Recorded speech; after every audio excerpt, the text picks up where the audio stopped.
મોટા ભાઈ મને પૈસા આપો ને, વાળ કપાવા જવું છે. હાલે 500 રૂપિયા વધે પૈસા મને પાછા આપજે. હા કાંઈ વાંધો નહીં.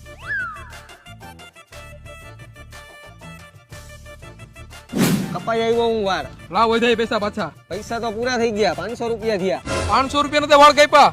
કાપ્યા એવું તો કઈ લાગતું નથી. આજકાલની ફેશન એટલે મેં થોડા થોડા જ કપાવ્યા છે. ક્યાં કપાવ્યા હે? આયા ભાઈબંધની દુકાને. હાલ મારા ભેગો. એલા ભાઈ તમે આની બે 500 રૂપિયા લઈ લીધા, વાળ તમે આના કાપ્યા? હવે એને જેમ કીધું એમ મેં વાળ કાપી નાખ્યા. વિશ્વાસ ન હોય ને તો હાલ્યો જોઈ લ્યો. હા તો પાછાના વાળ કાપો અને 500 રૂપિયા વસૂલ થવા જોઈએ. આવી મોંઘવારીમાં 500 રૂપિયા તમને એમને દેવાય, એમને પોહાય નહીં. કાપો બીજી વાર વાળ, હાલો આના.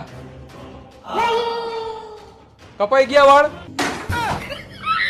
થઈ ગયા ને 500 રૂપિયા વસૂલ, અને હજી 500 રૂપિયા વસૂલ કરવા હોય તો તમે બેસી જાઓ. ના ભાઈ.